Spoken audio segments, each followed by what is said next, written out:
আমুল দুধের এই খালি প্যাকেটগুলি আমরা সবসময় ব্যবহারের পর ফেলে দিই, কিন্তু কোনো কিছুই আসলে আমাদের ফেলা উচিত নয়, কারণ প্রত্যেকটা জিনিস কোনো না কোনো কাজে লাগে। তাই আজকে অনেক ভেবে চিন্তে জাস্ট একটা ট্রাই করলাম যে কোনো কিছু বানাবো। জানি না কি বানাবো, অনেক ভেবে চিন্তে ভাবলাম একটা জিনিস বানাবো যেটা আমি প্রায় সবসময় কাগজে বানাই বা কোনো পাটের জিনিসে বানাই, কিন্তু আমি কখনো এই প্লাস্টিকের কাগজে কোনোদিন আমি ট্রাই করিনি এই জিনিসটি। কখনো আমি প্লাস্টিকের জিনিসে কোনোদিন এই জিনিসটা ট্রাই করিনি, এই প্রথমবার করতেছি। জানি না জিনিসটা কেমন হবে, যেমন হবে হবে। প্রথমে আমি পেপারটিকে ফোল্ড করলাম, এভাবে ফোল্ড করতে করতে তারপরে কাঁচি দেখি একটি গোল সার্কেল শেপে কাটবো।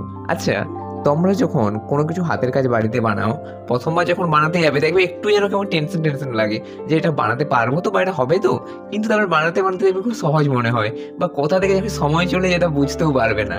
যারা এই জিনিসটি উপলব্ধি করেছে তারা একমাত্র জানবে এই জিনিসটি।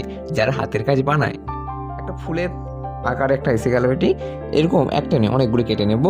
কাটার পর এগুলোকে একটি একটি করে কাটবো, মানে একটা পাপড়ি বাদ দেবো আর একটা পাপড়ি করে বাদ দেবো পরপর। প্রথমে একটি, তারপর দুটি, তারপর তিনটি, এভাবে স্টেপ বাই স্টেপ এভাবে পাপড়িগুলো আমরা বাদ দেবো।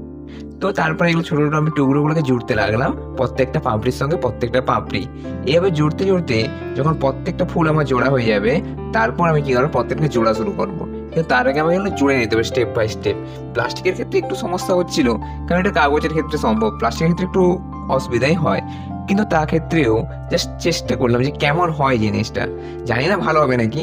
এভাবে পরপর স্টেপ বাই স্টেপ পাপড়িগুলো এভাবে জোড়া লাগানোর পর জাস্ট দেখবো কেমন লেগেছে শেষ অবধি। শেষ অবধি জিনিসটা দেখতে এমন লেগেছে, একটা ছোট্ট ফুলের মতো। আসলে সত্যি কথা বলতে আমার খুব একটা ভালো লাগেনি ফুলটি, কিন্তু তারপরেও চেষ্টা করলাম জাস্ট ট্রাই, যে কোনো কিছু থেকে না ফেলে কিভাবে বানাবো, যে সেটাই চেষ্টা করলাম, আর বেশি কিছু না।